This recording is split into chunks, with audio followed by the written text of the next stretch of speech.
Gotta do the camera.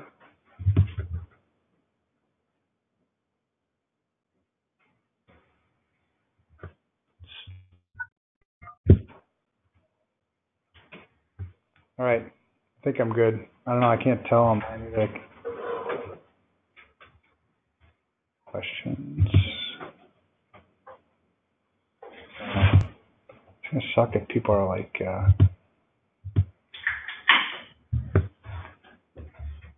I don't know. if they can't hear me, it's gonna get weird quick. That's what I always do. It's like my middle name is Wing It. Evan Wing It, Francine. It's funny how we started with 300, I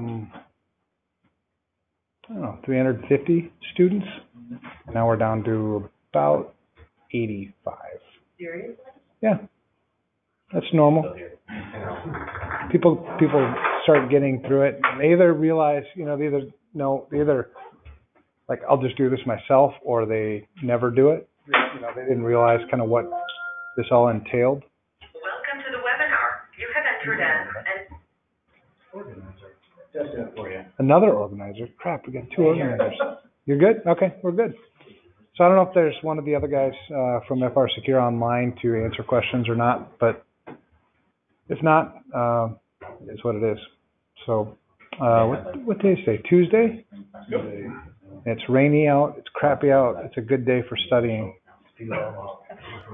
Right? I mean, what are you going to do? You can't go outside and go, well, you could go outside and go fishing or something, but it's not as fun when it's nice and sunny out. All right. Let's get going. I've traditionally sucked at timing because, the last couple classes we went like 10, 15 minutes over. I don't know what to expect tonight, but I know I have a lot less slides tonight. We're going to wrap up this chapter. But we still have plenty of time for questions. I'll repeat the questions for people online, but, as you've been going through today, let me get my mouse on the right thing. All right, so check in chapter 1 through 5. We're all up to date. Any questions on anything that you've read so far? Anything not making sense? What's the one thing you guys are finding the most difficult in your reading? Cryptography. And what'd you say? LIS? Yeah, like Yes. Okay. I have it memorized, but like the different parts. So you can't remember the list? I can't remember the list off the top of my head. That'll be a challenge. Yeah, it's a lot of information. I mean, we're going to go through some stuff today, and I think especially if you don't have a networking background, it's even harder, right? Because all this stuff, if you've never practically done any of this stuff, it's all memorization. I think that's the biggest. Cryptography is probably the one, I think, chapter that I've heard more often than not is the most challenging for people. I've had, because when you fail the exam, they're going to tell you what domain they'll tell you how you scored on the domains. And so you'll know that if cryptography really was that bad, you'll know that if you fail, unfortunately you lose $700. We're all going to pass. Well, that's the thing, right? And I think it's just repetition. Just keep repeating it. And commitment. I think I've seen a lot of people also come and, study for the CISSP exam and just kind of never really commit, never really get over that hump and just take the exam. Right? I mean, $700 is a lot to put at stake for the exam if you're not so much sure. But I was just telling you guys that I'm a wing it guy. And the way I did the exam, there wasn't any classes back when I took the exam. I just read the book 3 times and then winged it. So drove out to Brown Deer, Wisconsin. You guys you got a Packers hat on. And that's where the exam was held. That was the closest place they had it, and had no idea if I had passed because you didn't find out back then for 6 weeks. You did the paper? Yep, paper, fill in the circles with a number 2 pencil. So that was pretty stressful, but it worked out okay. You guys they've shortened the exam from 6 days to 4 hours now. Now it's King's. It wasn't really. It was never 6 days.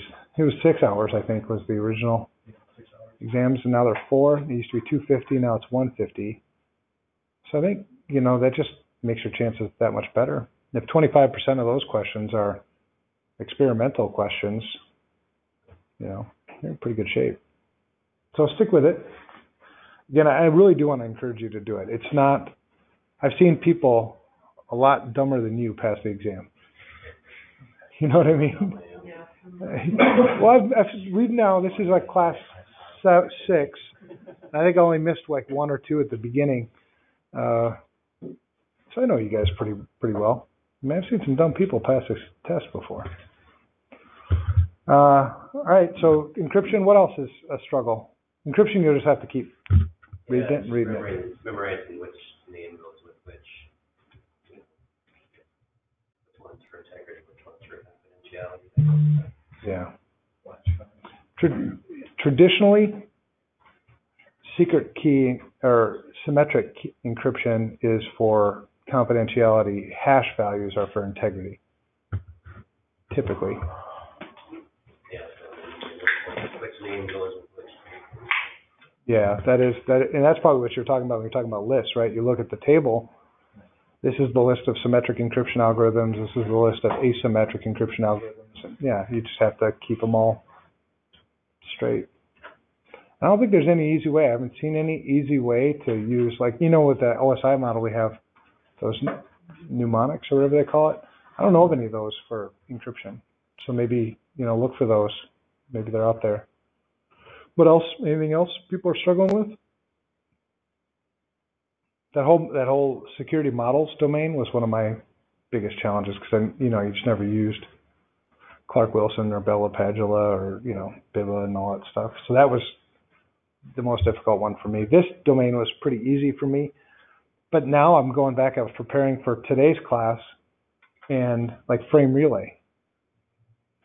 Nobody's using frame relay anymore. I totally forgot everything about frame relay until I'm reading and preparing for the class. I'm like, oh yeah, son of a gun. So The PDA references are just. PDA references. I didn't put slides on PDA, right? I mean, you guys know what PDA is, right? Personal Data Assistant or Digital Assistant, depending on who you ask. Because everything's smartphones nowadays. All right, so that's where we're at. No other questions. 107 slides tonight, so like I said, we should have plenty of time to get through tonight. I can go at a slow pace, answer questions. If I don't have answers, we're good on all that stuff.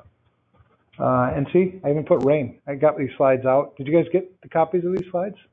Yes. I got them done really early this morning, so that was good. All right, so we'll start off kind of where we always start off with just, 5 or 6 quiz questions. These are pretty simple ones, and these are also from the book. Which protocol should be used for audio streaming server with some losses acceptable? One of these protocols is a lossy protocol, is what I called it last time. UDP. Yep. UDP. Secure shell servers listen on what port and protocol? TCP port 22. 20 and 21 are FTP and 23? Telnet. Yep. 22. Secure shell. And also you'll see on port 22 runs secure copy and SFTP, all use, because they all use the same, it's all actually the same protocol, just different names. So secure copy, secure shell, secure FTP are all port 22. What network cable type can transmit the most data at the longest distance? Coax, fiber optic, shielded or unshielded twisted pair? Fiber optic. See, these are easy ones, right? Hopefully the test is this easy for you guys. Which device operates at layer 2 of the OSI model? Hub, firewall, switch, or router? Switch, yep. Which is also called a multi-port bridge, right? It breaks up the collision domain on a network. What are the names of the OSI model in order from bottom to top? Now, I've always memorized it from top to bottom, so when I read this, I read it the other way, because that's how I remember it. So it's application, presentation, session, transport, network, data link, physical. C, right.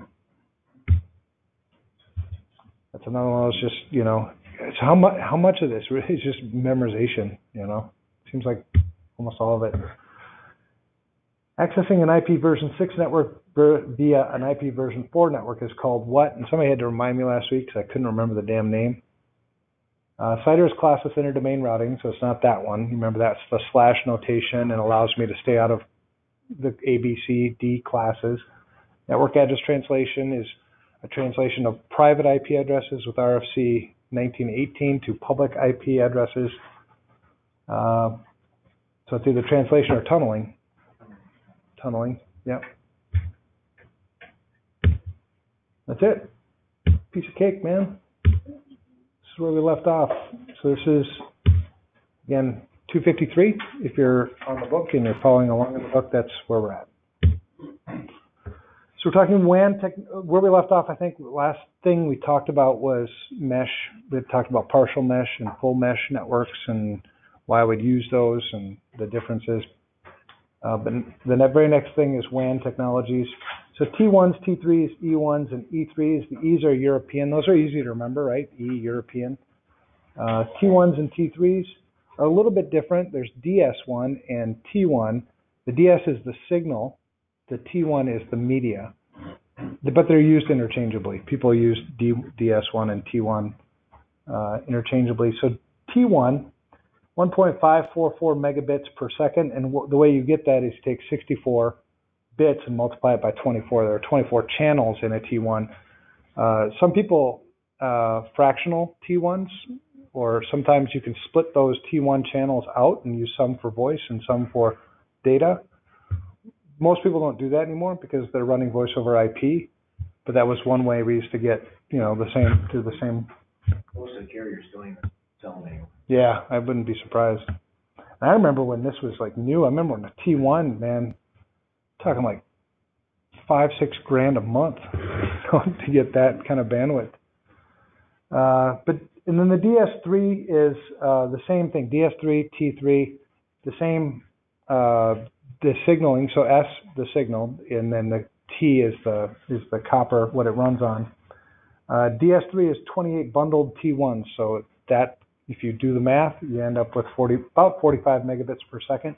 We usually round that up, and these are American, right? So you wouldn't get this same type of circuit in Europe because they have their own standard. They have this E standard. The E1, 30 channels, 2.048 megabits per second. The channels are the same. They're 64-bit channels. And this is memorization. Again, you know, there's no other way to kind of do this other than to memorize it.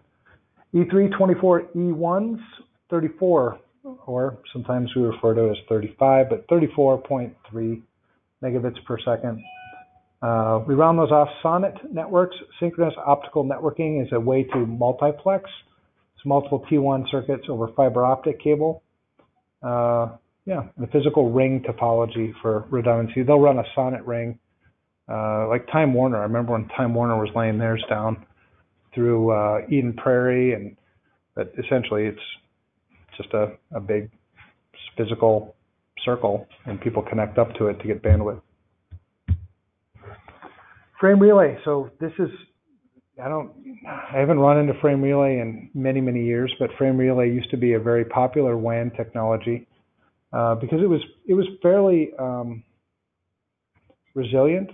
The TCP/IP running on top of it would really provide a lot of the error checking and stuff like that. But frame relay was abundantly available.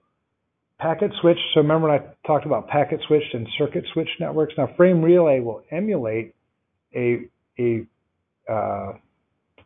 packet switched, a virtual circuit, right? It'll a circuit switch network through either PVC, a permanent virtual circuit. That would be the most common, and then the switch virtual circuit. The difference between a permanent virtual circuit and a switch virtual circuit is a permanent virtual circuit, the connection remains up whether there's any data transferred or not. A switch virtual circuit would just build the network connection, and then when you're done using it, it would time out and it would tear down that connection. But that's the way frame relay works. Speed, fast, little or no error recovery. There's this one thing called data link connection identifiers. It's called the HDLC. That's how your traffic would be routed on the frame relay network, right? It would be tagged like this. So this is a frame relay frame. It's all layer 2. So this is within the layer 2. You can see there's the HDLCs there. I can't remember, to be honest with you, why there were 2 HDLCs in a frame relay frame. And you don't have to memorize this. I don't even think this is in the book, but it just gives you an idea of what it looks like. FCS stands for frame check sequence, is to put the packets back together again. Yeah, all that other stuff. But that's essentially all you need to know with frame relay. It's doubtful that you'd run into frame relay yourself. X.25 is even older, an older protocol. This one had a lot of error checking built into it, very efficient. A lot of overhead with an X.25 network. But it was cost effective, 1970s through the early 90s. I don't even know why we still talk about it, but it is in the book, and I assume probably could be on the exam.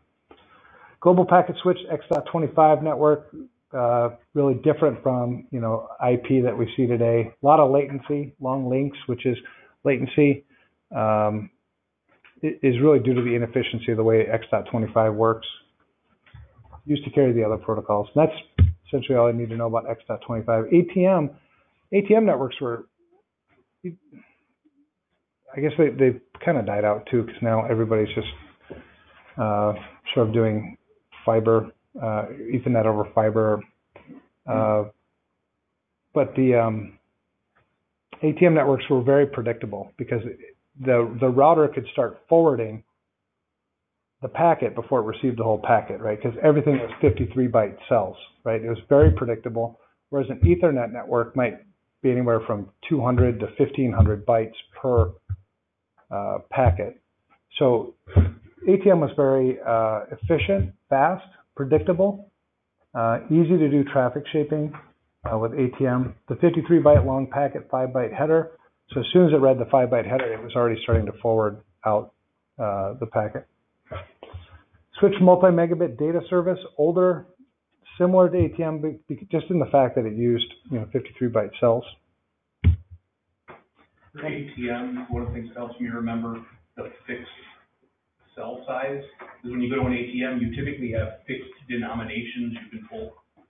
Most of them don't let you pick your own denominations. Okay. So you're going to take 20, 40, 100, 200. Yep. Fixed size. Yeah, that's a good way to remember it. So for the people online, easy way to remember for you to remember ATM is that you have a fixed dollar amount that you can take out of an ATM machine, and that's how you're making that mental connection to fixed length cells, right? And allowance away to give you, or? Just a button. $20, $40. I stole $15 from my wife today. Cash. Yep, high roller today. Yeah, that's ATM. MPLS Network still very much alive. This is, again, working at layer 2. All these are pretty much working at layer 2. But they use a thing called labels to get the packet through the network. It also provides security. There's confidentiality built into the labeling for an MPLS network, because if I'm not authorized to open that packet or process that label, then I won't, and it'll just be forwarded on. Yeah, MPLS networks. You don't need to know. It's not Minneapolis, by the way. It looks like Minneapolis. Damn. Multi-protocol label switching is what MPLS is. Synchronous data link control. Another layer 2 protocol. Older. Again, we don't see much SDLC anymore. Synchronous data link control. Primarily been replaced by high-level data link control, which is the next one. Yeah, not a lot for SDLC for us to have to remember, which is good. HDLC was the successor to SDLC. Here we have built-in error detection and flow control. There's different modes for HDLC: normal response mode, asynchronous response mode, and asynchronous balance mode. Just have to remember those modes. You probably will see, for some reason, I think the exam likes SDLC still. I mean, they like SDLC and HDLC. I'm not really sure why. Anybody here worked with SDLC or HDLC before? You have? Yeah. Do you work for a carrier? Used to. Okay. I don't admit it anymore. Don't admit it anymore? Converged protocols. So converged protocols allow me to run things that are traditionally not networked on a network, right? So you converge these different services onto a networked system. So traditional non-IP services all provided on Ethernet and IP. We see most converged networks are like in utility companies, you know, where I'm hooking up, you know, different equipment, different pumps, different controllers and things on an IP switched network. Those would be examples of distributed network protocol. DNP3 is the protocol that's used to do that translation. Smart grid technology, sometimes you hear. IEEE standards, anything 1815, 2010 was the old one, 2012 provides security with PKI.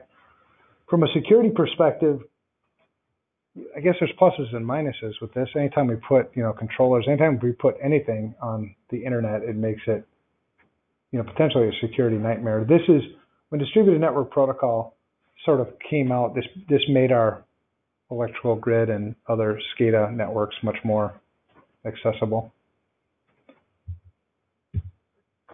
And that's what DNP3 looks like.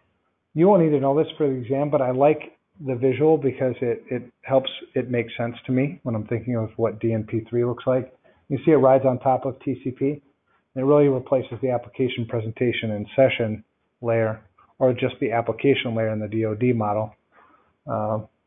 Yeah, but it leverages, just rides on top of TCP or UDP, I suppose.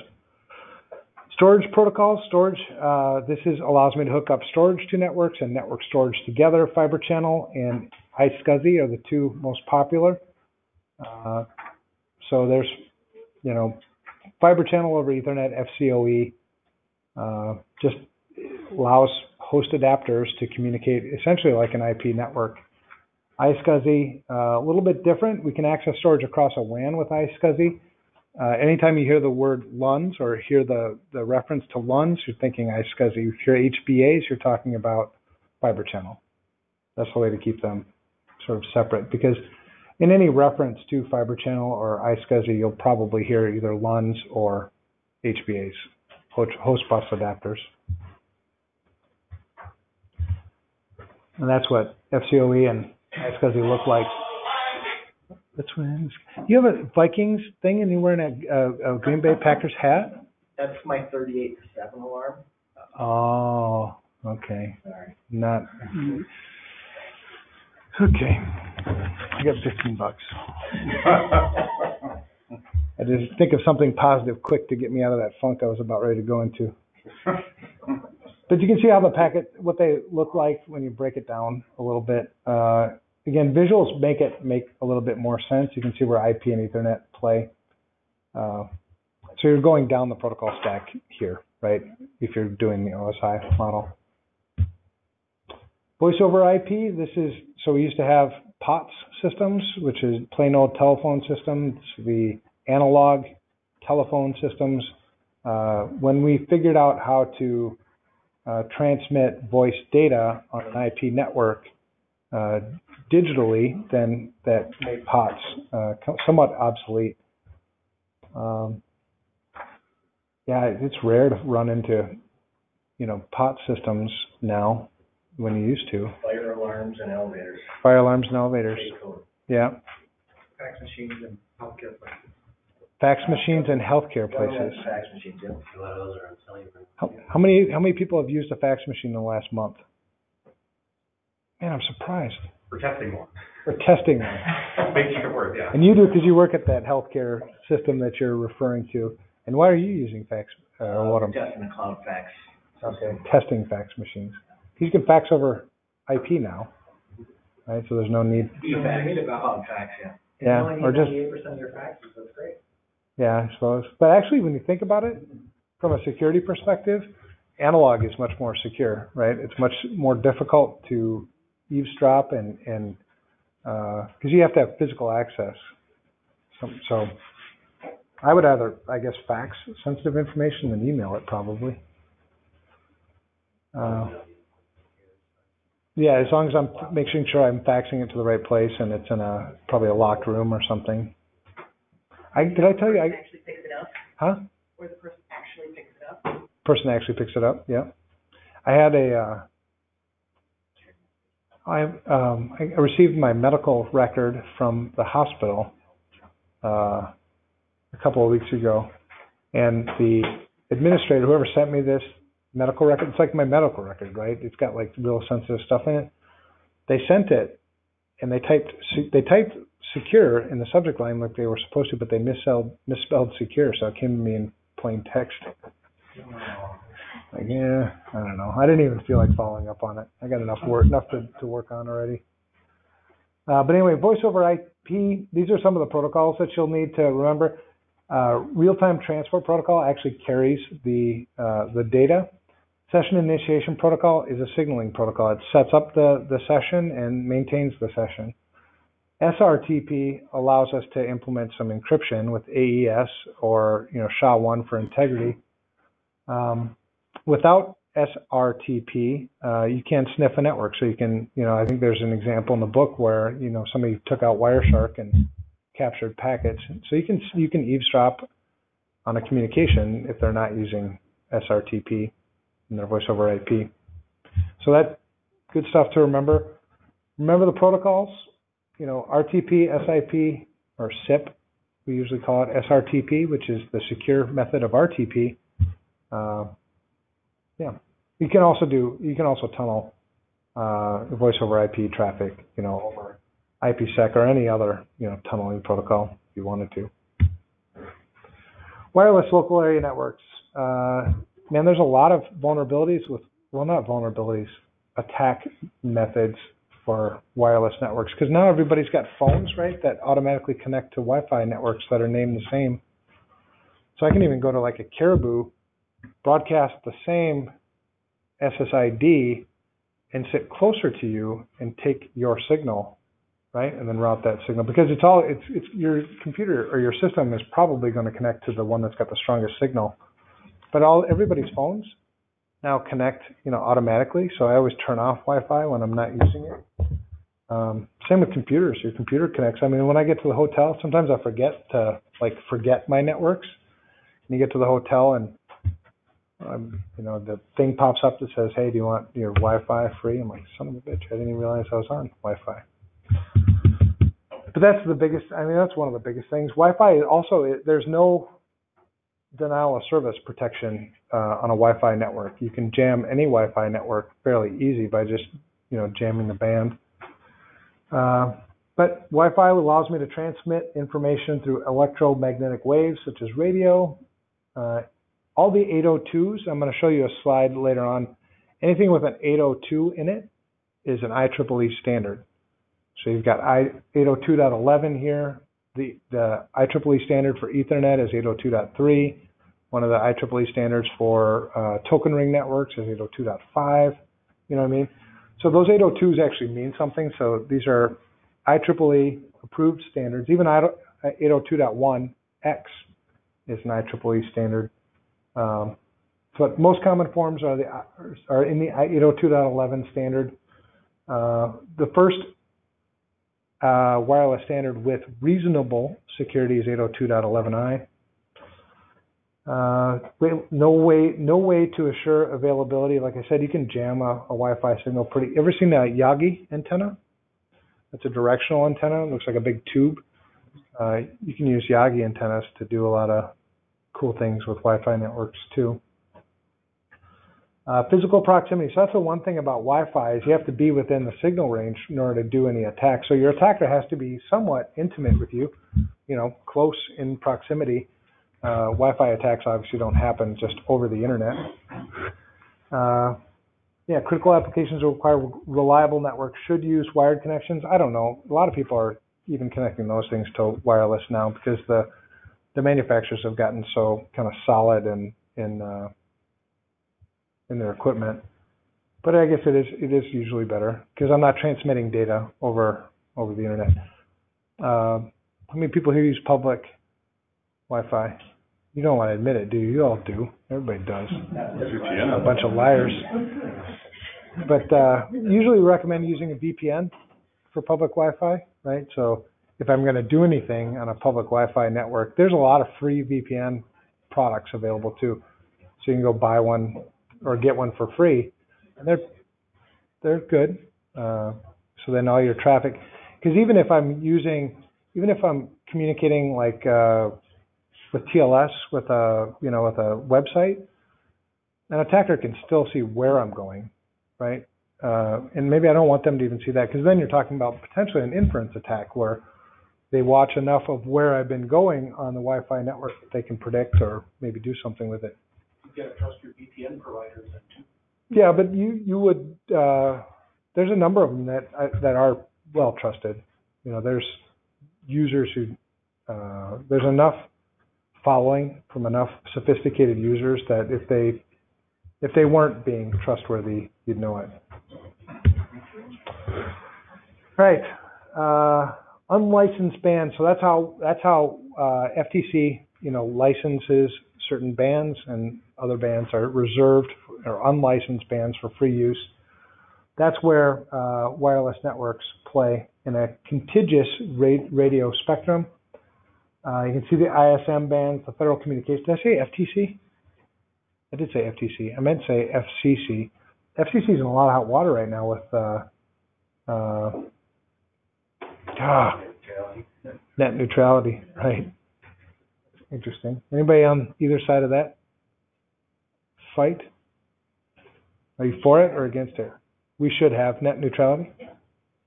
Yeah, I agree. Free what? Free market. Yeah, yeah.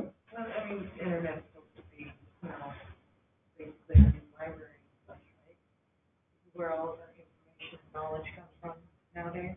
Well, who can you trust to run the internet? Why should it not be free and available? Yeah. Yeah, good point. So cordless phones, 802.11, wireless Bluetooth, they all use ISM bands. That's how they communicate. Two ISM bands, the most popular for Wi-Fi networks is the 2.4 gigahertz and the 5 gigahertz bands. Microwave ovens will interfere with a lot of times with 2.4 gigahertz band. It just happens to be the frequency that it runs within. You'll need to memorize these things. This is ways to access and communicate on a Wi-Fi network. The first one, frequency hopping spread spectrum. It just hops in a pseudo-random between different frequencies within the band.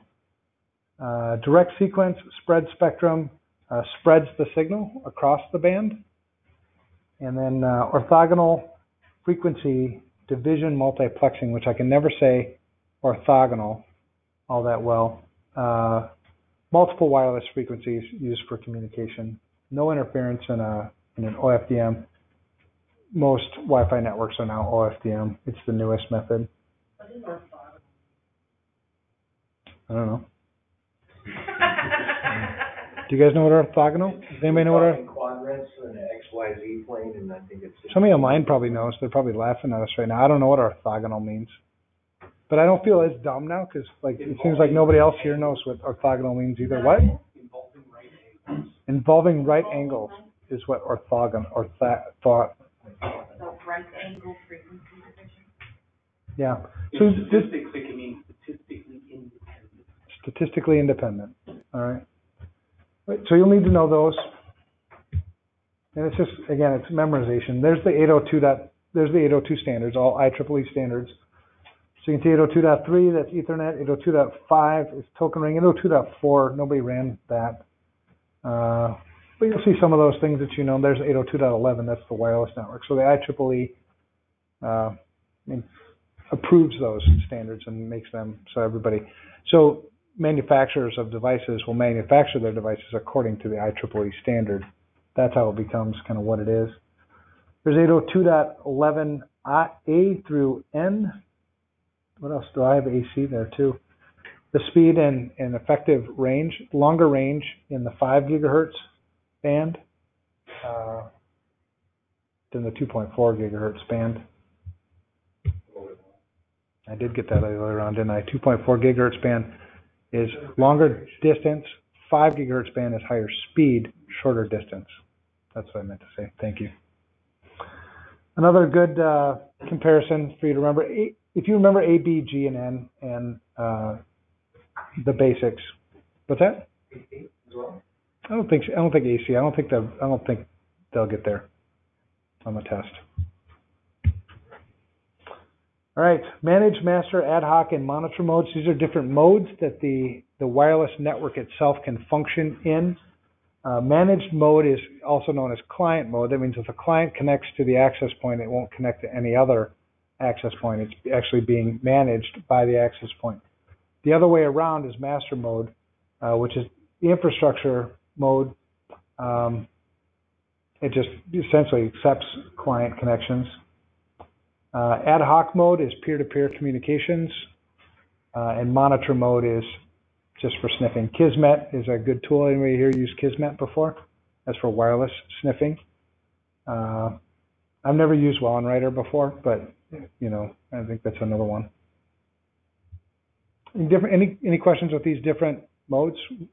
Traditionally, we don't like Wi-Fi networks running in ad hoc mode. It's an out-of-band communication that we can't control. Things I can do to secure my Wi-Fi network, potentially. There's things I can do with the SSID. The service set identifier is what identifies the wireless network. That's what you'll connect to. It's what you see when you open up your Wi-Fi configuration. There are ways to hide your SSID, not broadcast your SSID. Some people say that there's additional security in that. I'm not sure that's true, because really there's not additional security in obscurity. Just because it's, you know, normal people don't see it there doesn't necessarily mean it's more secure. But you could turn off SSID broadcast, which means you'd have to set your system up specifically with that SSID to connect to it. But changing the SSID to something that we traditionally don't like to see SSIDs that describe the location, like you know, if you're a manufacturing company and you have a wireless network, to name your wireless network the name of the manufacturing company, because now you know who you're targeting. You're kind of giving out information that you don't need to. Yeah, so SSIDs, that's what those are. MAC address filtering, you can get around that too now, because MAC addresses aren't tied to hardware like they used to. You can change it in software. So it's not an end-all be-all, you know, for connecting to a Wi-Fi network. But I would need to know what the acceptable MAC addresses are if I was going to connect to it. Yeah. Lori sent me questions. Oh, Lori's sending you questions. Yeah, she said there is somebody on. Advantages of Oh, PVC versus SBC. Probably was a good one. PVC is more overhead, so it's actually less advantageous. Switched virtual circuits they're only used for when they're needed, right? So it's just less waste with an SBC. Were you going to say something? Different pricing from the carrier too. Different pricing from the carrier, yeah. Then another one was, PVCs would be more expensive. Is 802.11i backwards compatible so that it allows devices that only use 2.4 gigahertz to connect? 802.11, one of the standards is 2.4 gigahertz. Okay. I is just security. It's not like a separate wireless device. Right. technology. It's an add-on, really. It's the WPA2 add-on for encryption. It was to replace the WEP, which, you know, was really flawed. Did that answer the questions? Yeah, those are the only two I got right now. I don't know if everybody else online heard it. Do they see it? Everybody else? Okay. So the first question, the advantage between PVC and SVC. Yes. PVCs are more expensive from the carrier. PVCs are more wasteful, whereas SVCs only bring up that circuit when it's being used and then it's torn down again. That was the first question. The other question is 802.11i, is that backwards compatible with 2.4 gigahertz? Yes. So And that it only uses 2.4 gigahertz. Separate things. Yeah, the 802, so 802.11i is backwards compatible for using only 2.4 gigahertz. Yes. 802.11i, everything within 802.11 can be 2.4 gigahertz or 5 gigahertz. Just depends on, you know, what type of wireless network I'm using. And the I is just the additional security to the replacement of WEP. You can see the questions. There's another one there. Says, can you increase the packet size on Ethernet from 1500 byte limit? Yeah. Yep. Can you change the packet size to be larger than the 1500 byte limit on an Ethernet network? And the answer is yes. Unless you set the do not fragment bit, then you'd get, some kind of weird thing back from the router that wanted to fragment it, which is good because sometimes those are used for fingerprinting what type of router is responding. Sometimes you'll purposely make malformed packets that don't comply with the normal standard so that you can do fingerprinting, because maybe a Cisco router will reply back to your malformed packet one way, whereas a Juniper would reply a different way, and so you'd be able to tell what kind of routers potentially you're running. That's why we do like a Christmas tree attack where you set all the flags on sometimes with Nmap. Yeah. Do you need to know that those are called jumbo frames? No, I don't think you need to for the test, but it's good to know. So packets that exceed the MTU of a network is called a jumbo frame.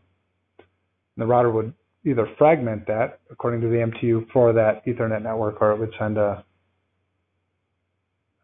something back, an ICMP message back saying it couldn't route. MAC address filtering, you can get away with it. You can get by that, so it's not necessarily a bad thing to do, but it's not going to give you guaranteed security for your wireless network either. Relying on the secrecy of the SSID, poor security strategy. Well, it's not poor, but you're only going to get out of it what you get out of it, right? Just because you're not broadcasting the SSID doesn't mean somebody can't find it and then connect to it. Yeah, MAC addresses exposed on plain text and 802.11 WLANs. You could sniff that, but we're encrypting now. Most people are running WPA2 on their wireless networks. So WEP was old, not secure. Running WEP, I don't know, must have been like 7-8 years ago. That running WEP networks would make you non-PCI compliant. It's just easily broken, and it's due to the implementation of how encryption is used. So there's no initialization vector used in the encryption with WEP. It's also very predictable, so you only have to capture. Actually, it's less now, but you used to have to capture about 1 gigabyte of data in order to crack a WEP key. Now it's much less than that. I heard it was only like 30 seconds. Yeah, the gone in 60 seconds security protocol. Yep. But I don't know, we don't see WEP. Did anybody ever do any war driving? So you actually still see web. Do you see WEP out there still? I haven't done war driving in a long time. You see them on personal routers and Wi-Fi, like for your home. You do? You guys do still? Yeah, they still put them on there. Sector wireless networks like 10 years ago, and they've not upgraded. Who the hell? That's true. And that, You still see them on it's there. just crazy that they haven't been compromised yet. Yeah, but still, usually, I don't know, when you, People don't know. They yeah, I just suppose. leave it on whatever. Just crazy to be running WEP. But that's where I used to use my Yagi antenna all the time, was war driving, because you'd be able to get a lot better signal with that Yagi. All right, proven to be critically weak. Don't run WEP. Little integrity or confidentiality. Yeah, don't. Only run web if you want a honeypot. Yeah, maybe. I don't know. Yeah, maybe. I don't know. It depends on how much time you got on your hands. I gave up on honeypots. Just got no time for honeypots anymore. Did we talk about honeypots yet in this class? Or is that coming up later? Honeypots and honey nets and all that stuff. What's that? Briefly back at the beginning. It's a good idea if you are going to run a honeypot to just get a little bit of legal advice, because sometimes you run into an entrapment versus enticement argument, where enticement is okay, entrapment is potentially illegal. Yeah, so you could make the case that this honeypot it's just, I don't know. They've won cases before with entrapment. So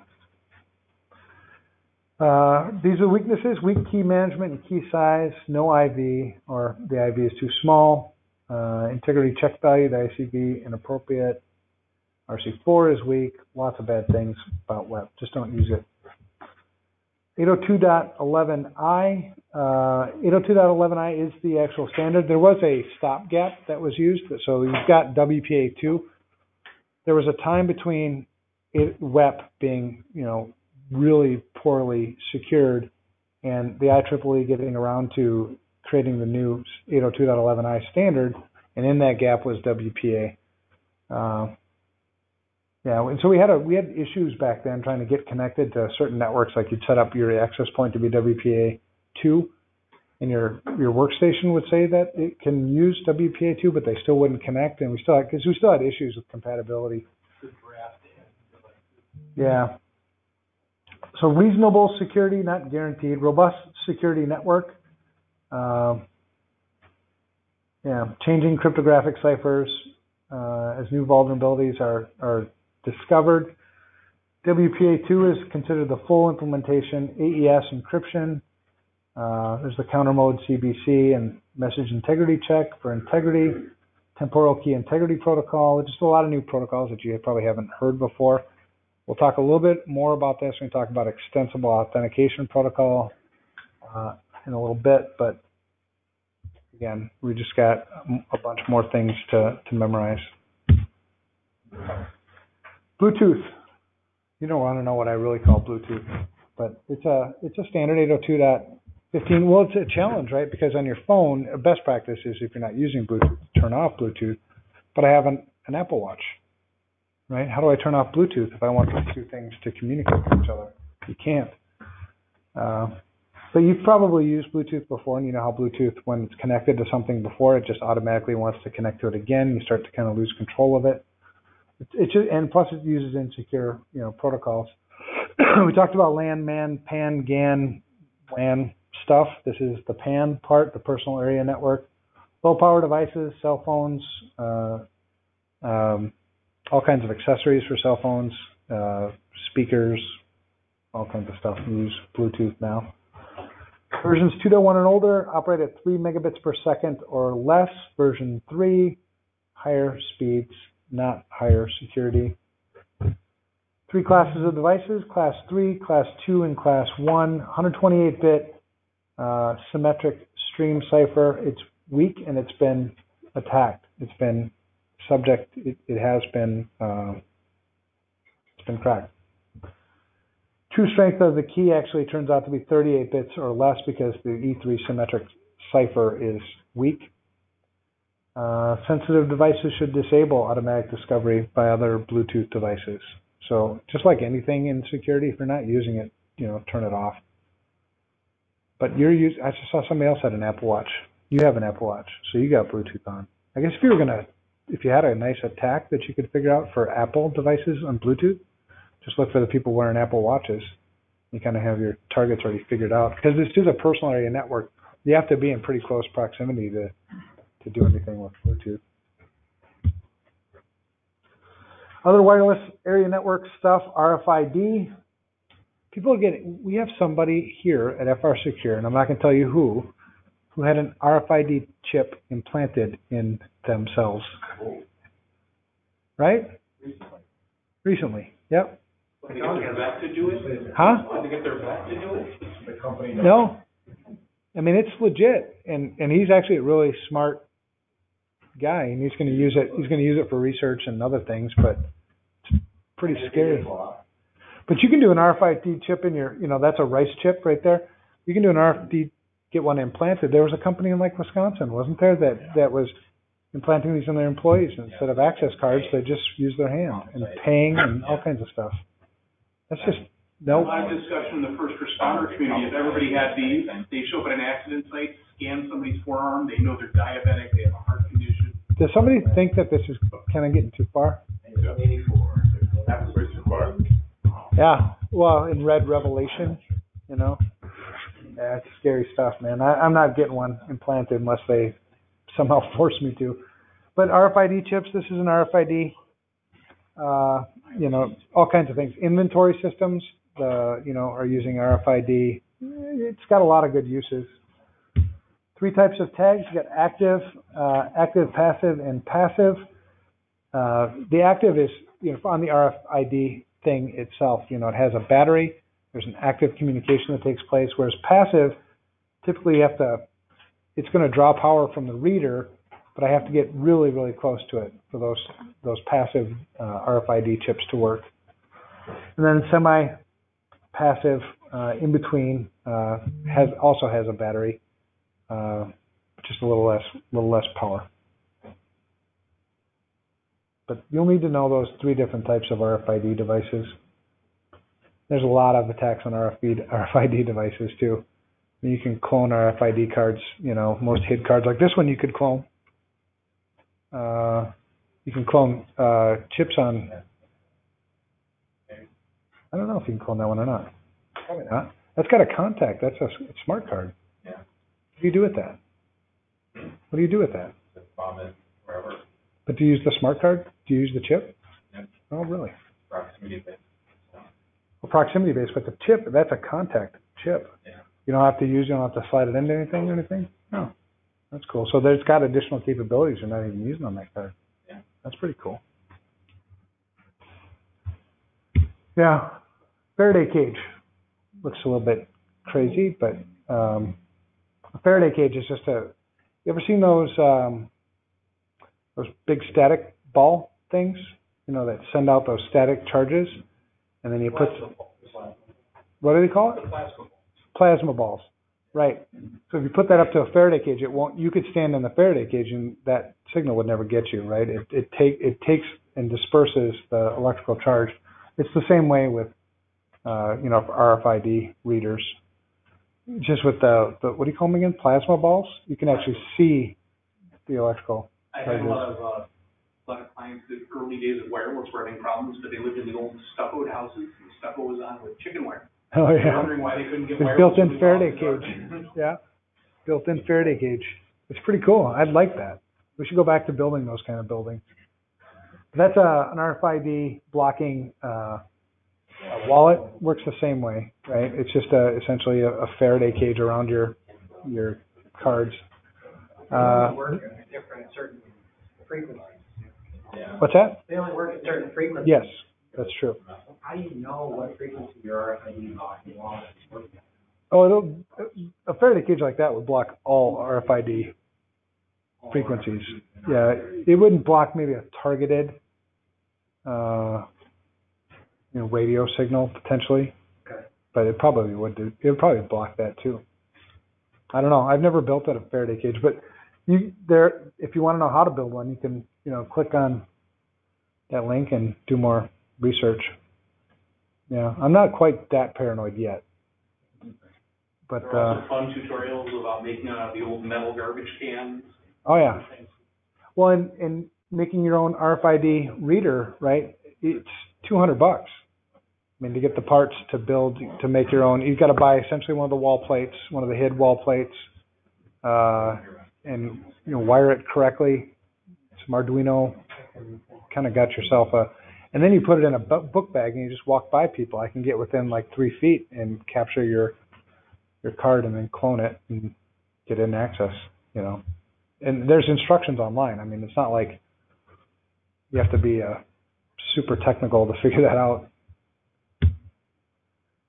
Okay, well, we've talked about this stuff before, but it's here again. It's in the book, and you'll need to master this. If it's in the book twice. Maybe it wasn't in the book last time. They just covered it anyway. But layer 1 devices, repeaters and hubs. A hub is just a multi-port repeater. All they do is regenerate signals. They don't do anything else. They're dumb devices. We don't like them because there's no traffic filtering involved in them. On a device, there's no control. So whatever a hub receives in one port, it forwards out all the other ports. It creates one big collision domain.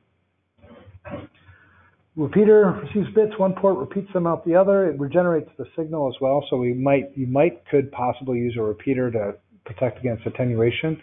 Remember what attenuation is? It's the weakening of the signal over a distance. No understanding of protocols, only repeats bits, dumb device. Hub is a repeater with more than 2 ports or 2 or more ports. Well, I guess it'd have to be more than 2 ports because a repeater would just have one in, one out. Half duplex devices can't send and receive simultaneously, and there's a collision domain piece and all that other stuff. You don't like hubs. There's a repeater, what it looks like.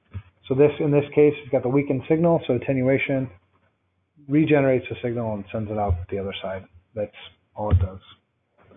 Bridges are layer 2 devices, and a switch is a multi-port bridge.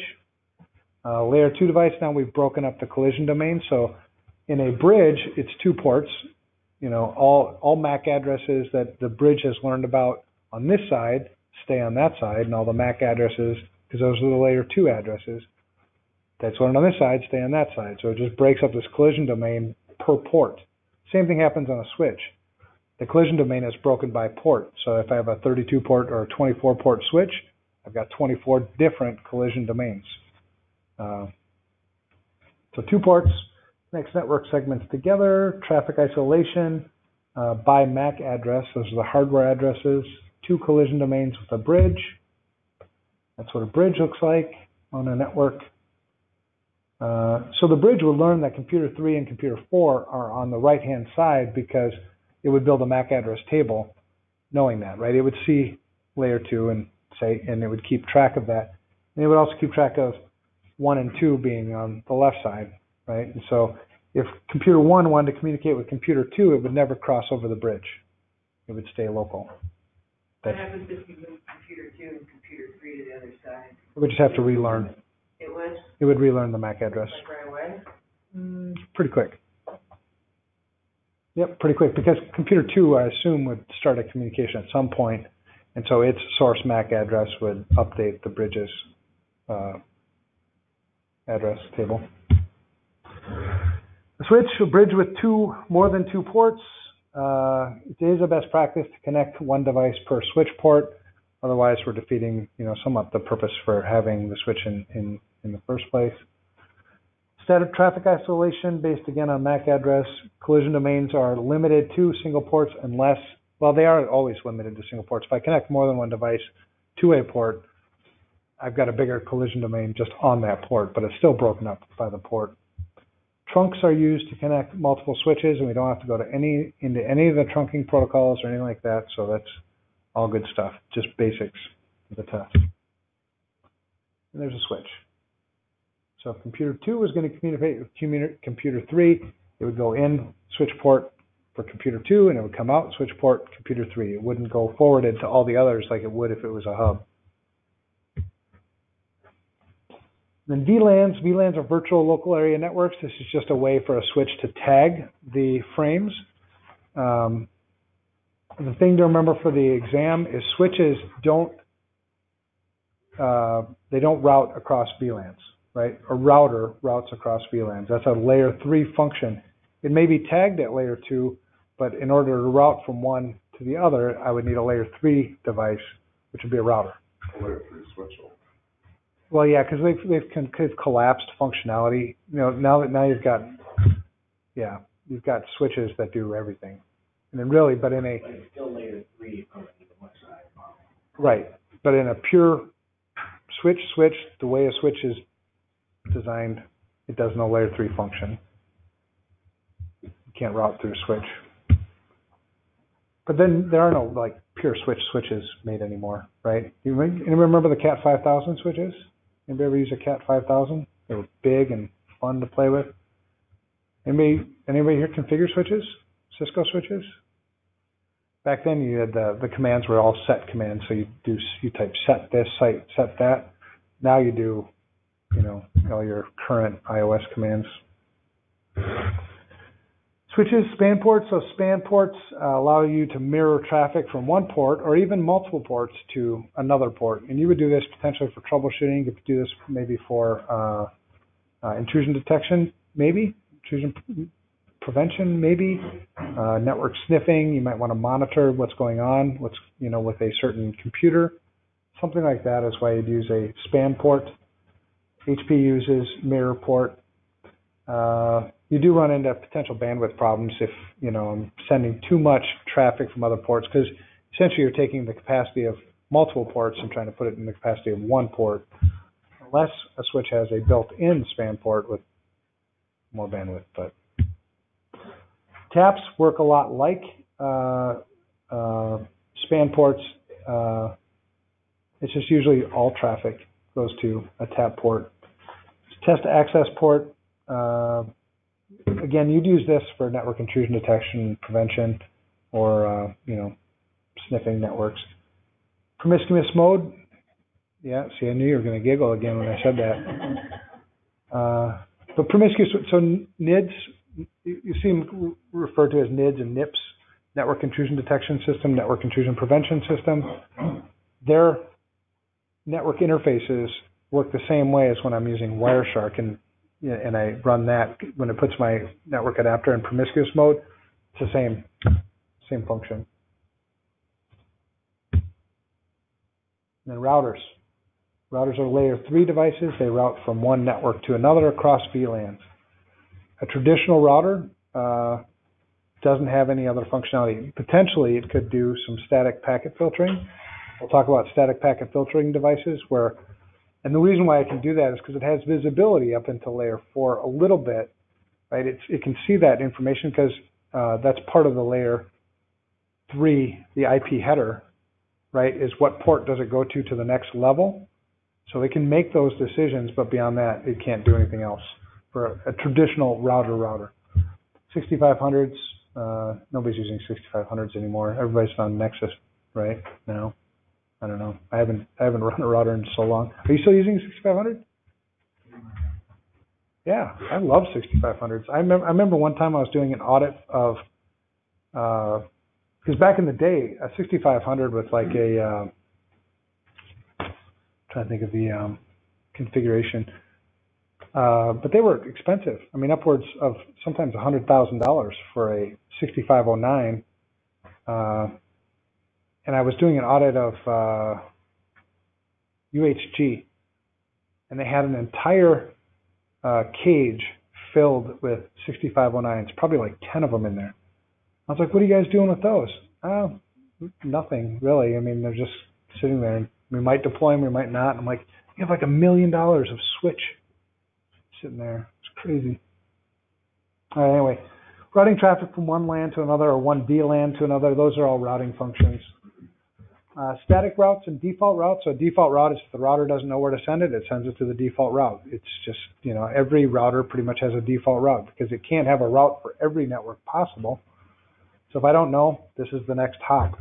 Static routes are routes that you configure within the router manually.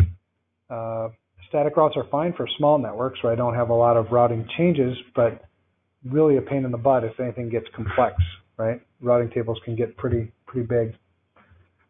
Static routes are the networks manually entered, good for simple routing needs, default routes. If I don't know where to go, something's not in my routing table, I send it to the default route. And we've got these things called routing protocols. These are ways to automatically update the routing table. So a router maintains a routing table of how to get to various networks. You have the manual static routing, or you could use a routing protocol to populate that routing table. There are terms like convergence. Convergence is when the routers agree with each other, right? There's agreement between the routers that we know the routes together. So there's slow convergence and fast convergence. When you have slow convergence, then you start getting into things like flapping. Potentially a flapping is when one router thinks that this route exists and this router thinks it doesn't, but then the network changes before this router can update the other router, and so you start flapping. They just can't ever agree on their routing tables. Yeah. More questions. Yeah, I like questions. Questions are more exciting. You guys don't ask enough. So this one's long. Long question? Yeah. Could you spoof MAC addresses so that in theory you add a new device to the existing network, allowing it to send a broadcast request and obtain info regarding what else is on the network? Yes. Well, yeah, the answer is yes, but I need to repeat that for others. Extremely. Can I take your phone? Yeah. Can I take your wallet too? No. Social? I don't think so. What, the last vote? Yeah, okay. All right. So the question is, could you spoof MAC addresses so in theory you add a new device to an existing network, allowing it to send a broadcast request and obtain info regarding what else is on the network? Yes. The answer to that is yes. It's not in theory, you can just do it. So could you spoof MAC addresses on an existing network, allowing it to send a broadcast request and obtain info regarding what else? Yeah, absolutely. ARP broadcasts are great for network reconnaissance and figuring out what's on a network. Are VLANs tied to physical ports? No. Well, yes, they are. They're configured, but virtually, right? It's not like I can assign physical ports to VLANs, but I can change that. It's a setting. Does that mean that one physical port has several virtual ports on it? Potentially. You do that. Yeah. Trunk ports would all do that, but I don't know. Uncommon, right? Yeah. On the exam, will they ask questions about switches with routing capabilities on them, or will it be only dumb layer 2 switch and layer 3 routers? It will only be dumb layer 2 switch and layer 3 routers. Yeah. So those are the basics, whether you collapse those down into all one device or not. Here's my close with the Mac. I do like this guy. The spoof Mac, that would be your, if I remember correctly, and I'm not a chief into this, some people are probably, but the person's computer will be sending the information to both the legitimate Mac and to the. Yeah, so that would be an ARP poisoning attack. No. Yep. Yep. It all looks legit to you. Yeah, you have no idea. No, it's more of a kind of a reflection type of an attack where I don't even have to be in the middle of the communication string. It's just like a firewall or a router. Well, when it communicates, they communicate with MAC addresses. You know, we have to resolve the IP address to a MAC address. And once I have the MAC address, then I just put it on the network, and whoever has that MAC address is going to pick that up. And on a switch, if that same MAC address is on 2 different ports, it'll send it out 2 different ports. So it just ends up getting this. I get the same data that the legitimate system does. So did anybody download Key and Enable? Play with that? Super easy to do ARP poisoning attacks with Key and Enable. It's built in. If you ever want to play with it. 2 different types of routing protocols, interior gateway routing protocols or exterior gateway protocols, IGPs or EGPs. It's just whether I use that on a LAN, inside a private networks, or if it's an inter-networking protocol, like BGP is the king for exterior gateway protocols. Now, we don't have to go into BGP much, which is kind of cool. It uses autonomous systems for routing as opposed to, strict IP tables. Interior gateway protocols, the only 2 that we're going to see potentially on the test will be RIP and OSPF. You won't see EIGRP because that's a Cisco proprietary routing protocol, but it is a very popular routing protocol. That's just why it's here. You may be using it and just easy reference.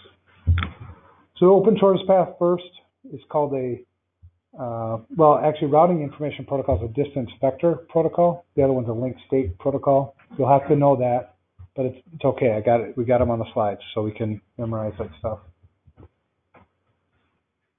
So metrics are used to determine. So the router will build a routing table, and then they'll need to make decisions on what's the best way to get from point A to point B on the network. It'll use it as metrics. So the distance vector routing protocol, the only metric it uses is hops. So it doesn't take into account bandwidth. So it'll send something over, ISDN links of 2 hops rather than sending it on 100 megabit per second. That's 5 hops, all 100 megabits per second. So if I would truly the best routing choice would to send it through the 5 hops with a much higher bandwidth than the 2 hops of low bandwidth. But in a distance vector routing protocol like RIP, it would send it through the low bandwidth link, right? So that's one of the deficiencies with a distance vector protocol. Simplest metric is hop count. Doesn't account for link speed, doesn't account for bandwidth, doesn't account for congestion, doesn't account for a lot of other things. Prone to routing loops as well. So if it's sending it through something that's 2 hops, and 15 other things are also sending it through 2 hops, it's still gonna do it just because it's. It'll send it to the shortest path. Yep. Distance vector protocols will. And the king for distance vector routing protocols is RIP, the Routing Information Protocol. Pretty much. Yeah, RIP would be used in simple networks. Simple networks, and RIP will be limited to 15 hops. So I wouldn't use RIP on a complex network with more than 15, hops to get through. Slow to converge. It is prone to routing loops, flapping. Yeah, there's a lot of things that I wouldn't use RIP for. So, but RIP, strictly distance vector routing protocol, there's 2 versions of RIP. There's a RIP version 1 and a RIP version 2. And for all I know, there might even be a RIP version 3 now. I haven't used RIP in forever. Anybody else using RIP? Shouldn't if you are. Yeah. Well, yeah. I mean, I'd use it on maybe a home network where I don't really care about stuff, but hop count is the only metric. Doesn't have a full view of the network. It doesn't maintain a full topology of the network like OSPF does. OSPF actually builds a topology of the entire network. Convergence is slow. Updates are sent every 30 seconds, and it doesn't matter if there's a routing update or not. They used to be a bigger deal back when networks were we didn't have a lot of bandwidth then. But nowadays, I mean, who cares if it sends a routing, update every 30 seconds? The tables are pretty small. How does, so is RIP just for networks you control, internal networks? Yep, it's an IGP. Okay, so it's not across the WAN type. Well, WAN, you could use RIP across a WAN. How would it know the metrics? It would learn it. Using like ICMP packets and Through its routing updates. okay. Yep, they're not ICMP packets. They're their own update packets. Okay. Yeah. But yeah, you can use RIP across a WAN. I wouldn't suggest it, but you could do it. Every 30 seconds, maximum hop count is 15. 16 is infinite. Classful networks only. RIP version 2 does support CIDR, so I can do the / 22 networks or whatever I want. Split horizon is used to prevent routing loops. It just means that if this router advertises that this route is gone, this router can't go back and say, well, actually, I've got it still in my router or in my routing table. It's up, right? They don't argue with each other. Split horizon is just a timer. So the split horizon has to expire before I'm going to accept a routing update that contradicts the one I just sent, essentially. That's, we would use that on links that aren't, it becomes a bigger issue on unstable networks or networks that, links that are not stable. That's all you need to know about RIP. Easy to set up, easy to manage, just not for, yeah, another question? Is there a way to fake the hop count, or is that outside of user control? You could fake the hop count. Okay. Is that on the TPL? Yeah. Yeah. You could spoof the packet to fake the hop count, but I don't know if you would. Yeah. Conceive it. It's theoretically you could. Routing protocols, link state routing protocols. OSPF is going to be the one that you're going to. This will be the only one that'll be on the test. Open shortest path first. A lot of different metrics with OSPF. OSPF creates this thing called areas, but areas won't even be on the test either. But an OSPF router would maintain a complete topology, would have an understanding of everything on the network. Whereas RIP only knows about its neighbors. RIP really it knows about the other networks, but it really only communicates with its neighbors. OSPF, knows the entire topology of the network. Bandwidth, congestion, all those things can be used for metrics for routing decisions with OSPF. Stands for open shortest path first, open link state routing protocol. So it's not proprietary like EIGRP is. Complete topology for their area. Area 0 is the first area on any OSPF network, blah, blah, blah. I guess it's good to know, but you don't really need to know that for the test either. Faster convergence than distance vector routing protocols. This is an example that they use in the book where we've got the T3s and the T1s. I just kind of gave the same verbal example of, 2 slow bandwidth links versus 5, gigabit links. It's faster to go the gigabit route, but in a RIP, a distance vector routing protocol, it would go with slow links anyway. Whereas OSPF would know enough because it would take into account the bandwidth of the links also in its routing decision, so it would go through the faster network. BGP, Border Gateway Protocol. This is an exterior gateway protocol. We wouldn't be running BGP on our local area networks. BGP routing tables on the internet. This is the routing protocol of the internet, essentially. Routing tables are very big in BGP.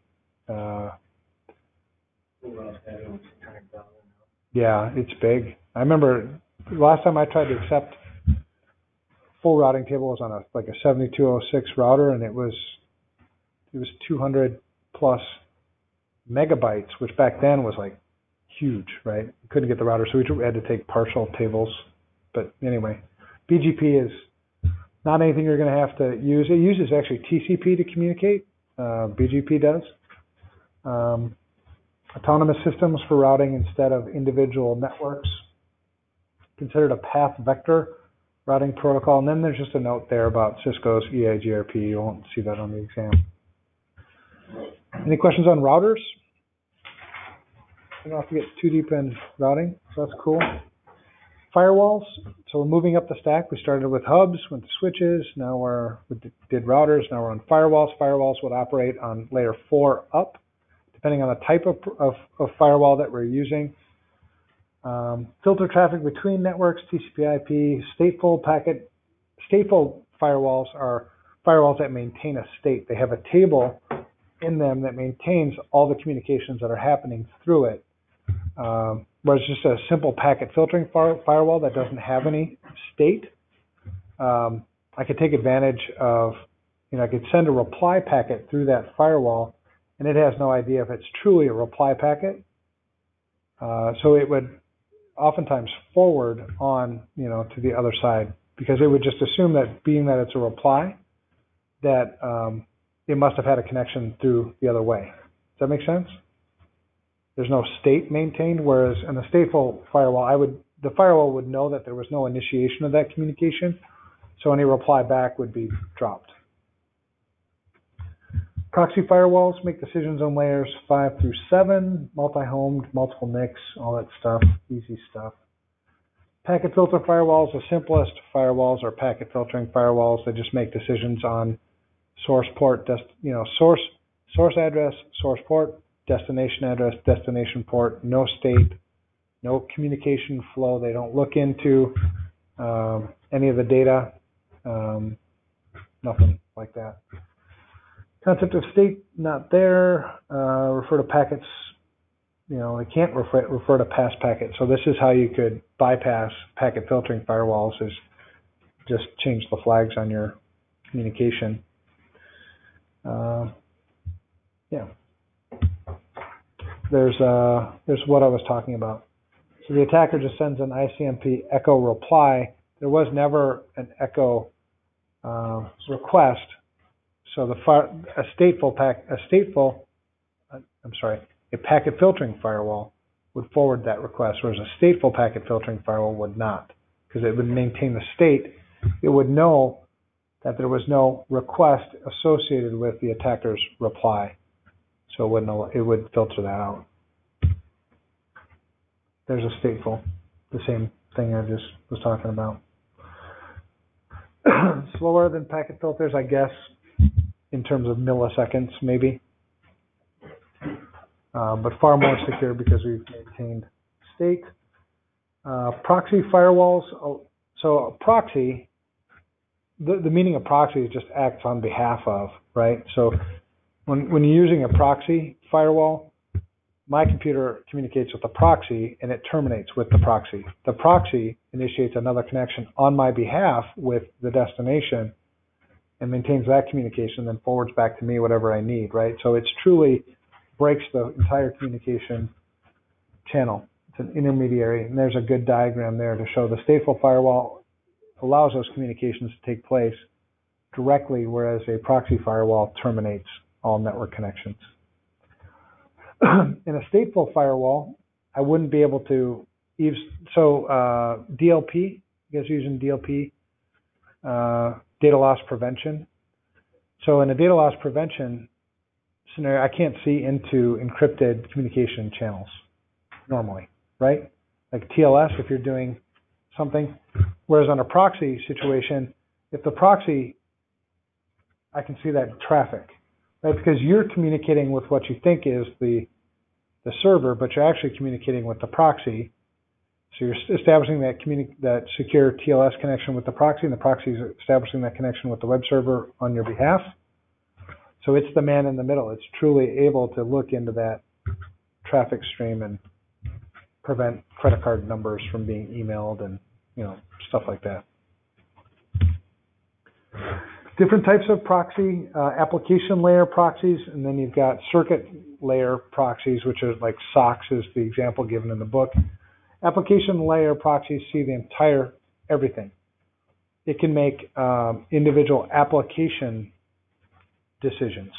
You know, what's happening within an application. It can make all kinds of decisions. It's truly the most secure type of firewall, I guess, would be the application layer proxy firewall.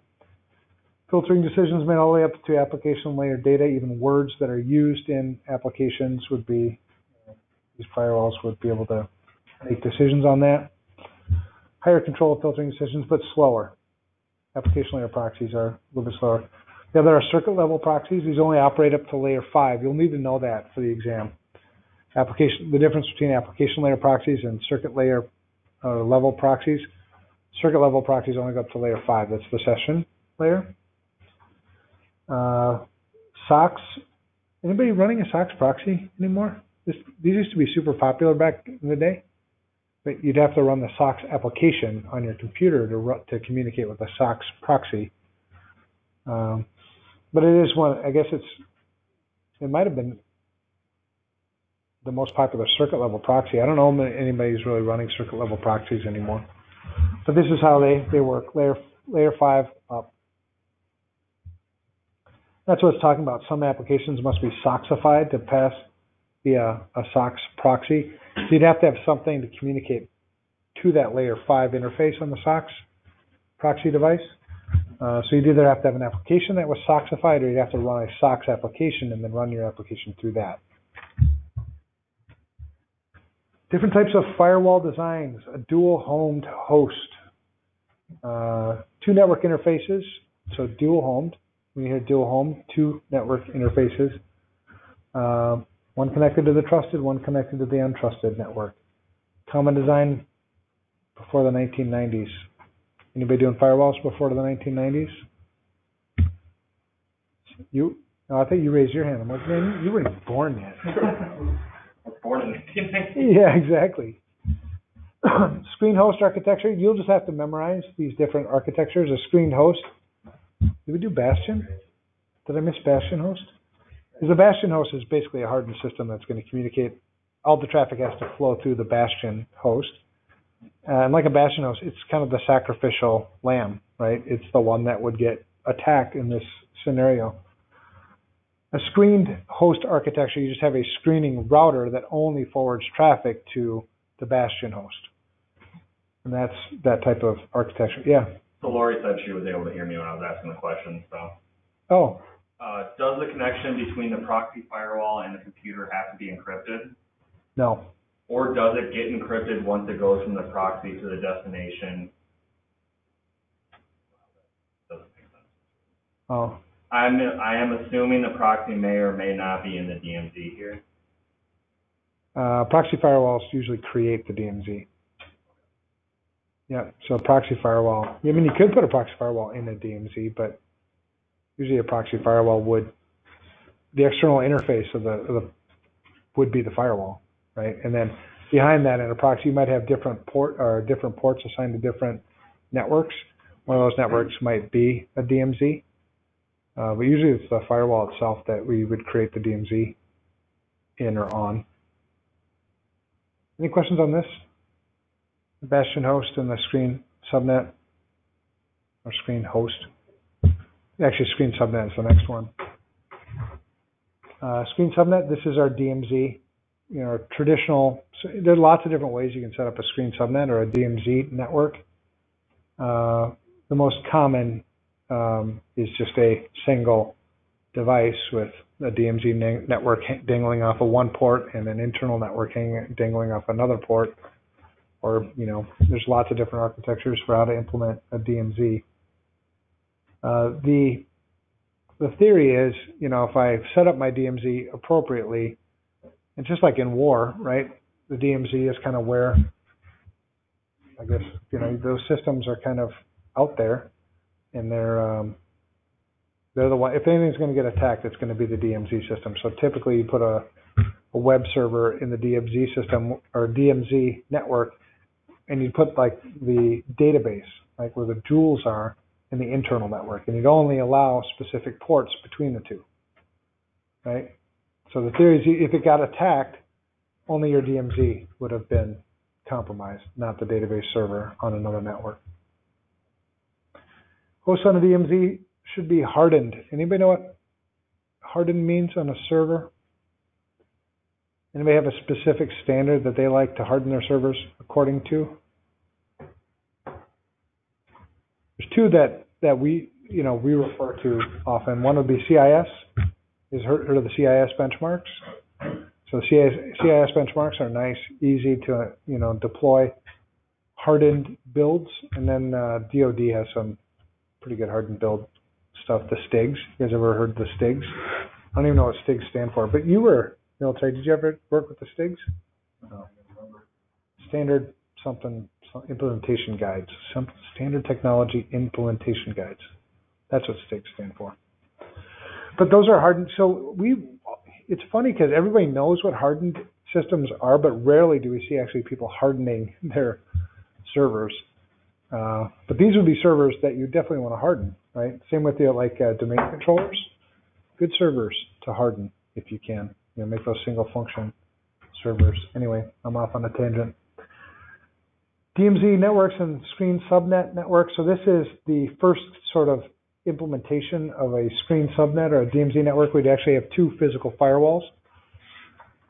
And the firewalls, the stuff in between the two firewalls would be the DMZ. This was the first kind of wave of implementations for these architectures. This is the more common, the three-legged DMZ or the DMZ on a stick kind of configuration where you've got the firewall. It's got a port maintaining the DMZ, and then another port for the internal and another port for the external. Anyway. Any questions on any of that? Oh, look, I copied. I made duplications of my slides. Did you see that? That one? You've seen that one already? All right, modem. Modulator, demodulator. Here's an old picture. You guys ever seen that one? Yeah, the old school. I remember walking into a... Are you out of here?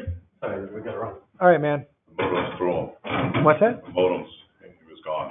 Modem's thrown. The modem I remember was walking into a Kmart and just in awe, talking to a buddy, saying, computers now, they can talk to each other over the phone.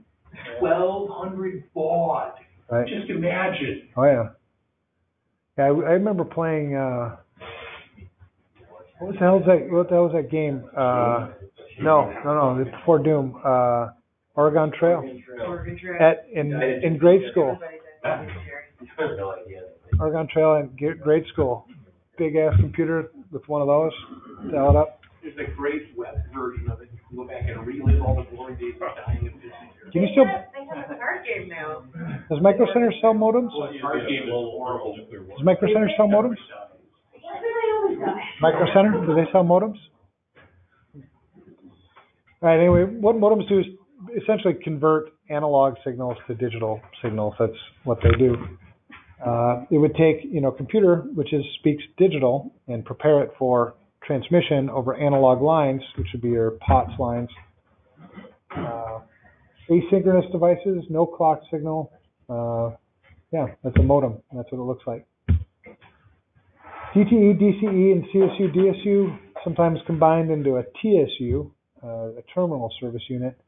So data terminal equipment, that would be like your computer system on a network, would be a DTE. DCE data circuit, terminating equipment, those are typically the things that are owned by the company or the provider that's giving you access to their network.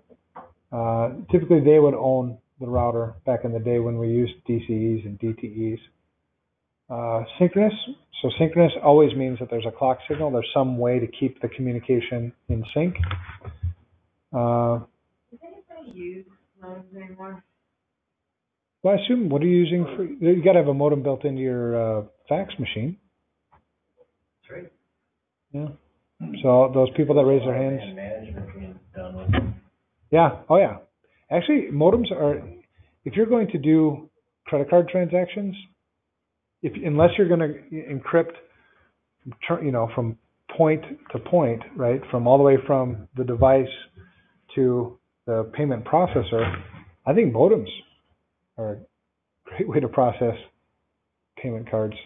Because they're so secure. Nobody's using them anymore. They're analog. Yeah. CSU, DSUs, channel service unit, data service unit, that would be built into the DC.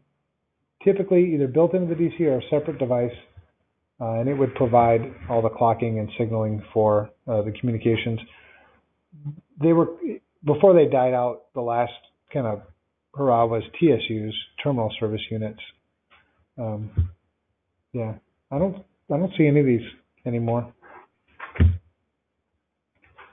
Most common use of DTE, DCE, there's just more things for you to remember about these things that you'll never use. With a proxy man-in-the-middle attack, how does it prevent browsers and other certificate-based connections from giving a cert mismatch or untrusted error? I'm not sure what yeah.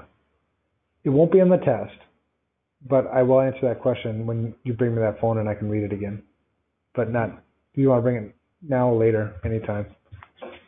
Yeah, it won't be on the test, but that's a good question. I'd have to think about it more. That's why I have to read it. Somebody put out here, you can get an external USB 56K modem for $50. $50, Amazon, eBay, somewhere. I don't know why you'd want to. USB modem. I don't even have, well, I do have phone line. I have a DSL connection at my house, so I do have pots running into the house. Authentication protocols and frameworks. We are about 28 minutes left, so we're doing pretty good. So this is all about authentication. It's all about authentication of people and devices on a network. Remember the identification, authentication, authorization, and accountability. This is simply authentication. Yeah, we want to keep the bad guys out. PAP and CHAP. PAP is old. You never want to run PAP anymore. It's weak. Clear text, usernames, passwords sent in clear text. Very prone to eavesdropping on a network. Don't see PAP anymore. CHAP, actually the password's never sent in a CHAP network. It's challenge handshake authentication protocol. There's 4 steps to it. Do I have them here? No. Okay, the 4 steps are the server essentially sends a challenge. The one who wants to authenticate takes that challenge, mixes it with their password, and hashes it, and then sends that. And then the server, who also knows what that password is, hashes the same thing as the challenge that it was sent with the password that it was expecting. The hashes should match, and then you get authenticated. So challenge handshake authentication protocol works that way. No clear text password, not susceptible to replay attacks, because that first nonce is going to be random or semi-random, pseudo-random. But the point of attack for a CHAP system is the CHAP server itself, because it does store the passwords, and it typically stores those passwords in clear text. So that'd be the point of attack when using CHAP, but not much in terms of it's pretty secure in the communication itself. So there's our 4 steps. Challenge, random string called the nonce. Yeah, just those 4 steps. I get this challenge string. I hash it with my password, send it back. The server, which knows my password and obviously knows the nonce that it would send, creates that same hash. The hash value should match, and then you're authenticated. 802.1x, an extensible authentication protocol. Lots of different protocols that run in or with extensible authentication protocol. You'll just have to memorize these. I don't know how often you'll actually use these protocols, but knowing which one is more secure would be good. 802.1x also gives us that port-based network access control. So port-based authentication. Here are the ones. Leap. Leap isn't really used much anymore. It's proprietary to Cisco and it's weak. Whenever you see Leap, you don't want Leap. The next one is TLS. TLS has a lot of overhead. There's a lot of extra communication. You need to have a PKI with TLS. So unless you have an infrastructure that can support it, it's more complex than most people need. So TLS is usually frowned upon as well. There's Leap and TLS, and then there's TTLS and PEEP. TTLS, less secure because we're not using it. So in PKI, do you remember PKI when we talked about PKI? We talked about certificates and private keys and public keys, and the certificates are signed by the public key is signed by the certificate and all that other stuff. That makes it a lot more complex. With TTLS, it works essentially the same way as TLS, but we're not using the client-side certificate. So with TLS, there's dual authentication. So the client is authenticating with the endpoint, and the endpoint is authenticating with the client. So it's two-way authentication. You don't get that with TTLS, but they work essentially the same way. PEEP is much more popular.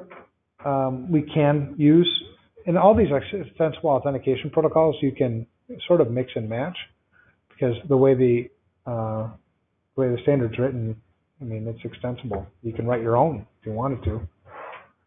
But PEEP was kind of a joint effort. Works a lot the same way as TTLS, sometimes a competition to TTLS. That's all you need to know about the extensible authentication protocols is Leap, TLS, TTLS, and PEEP. Will be the only ones. SLIP and PPP. SLIP is pretty much gone too. It's a layer 2 protocol. So is PPP, but it extends asynchronous connections with serial lines. Most people aren't running serial lines. Introduced in 1988.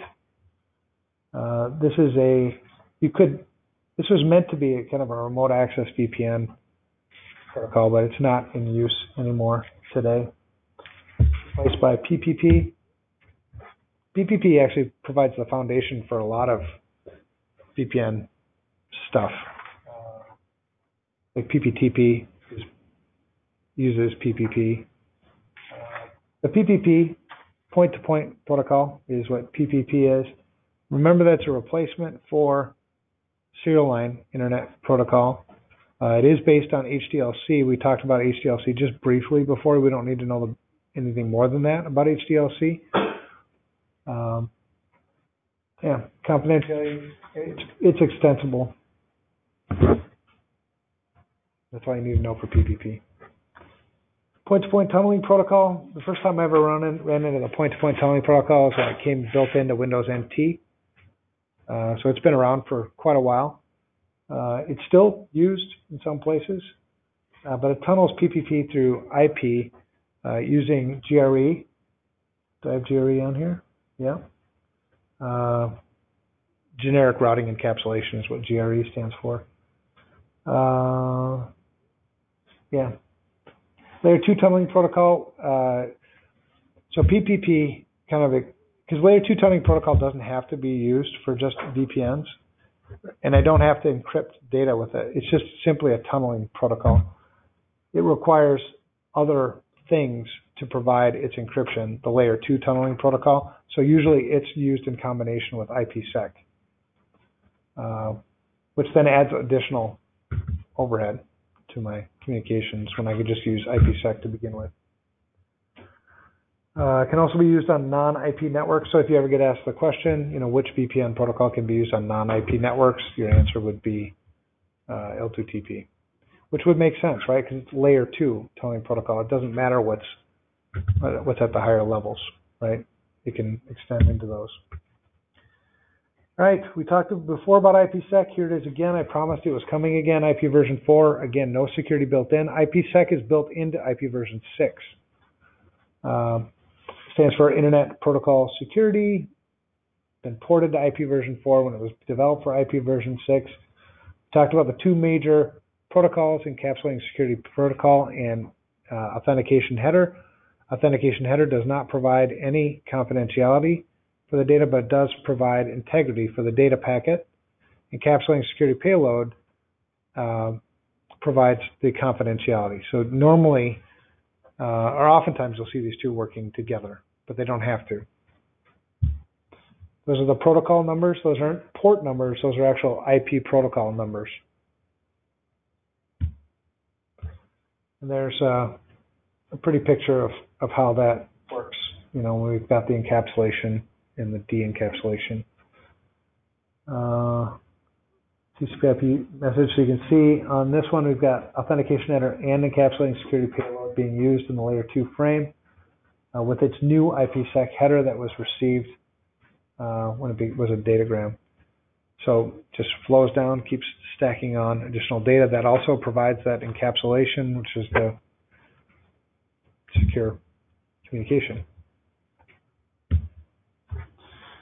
3 architectures: host to gateway, gateway to gateway, and host to host, which I think is on the next slide.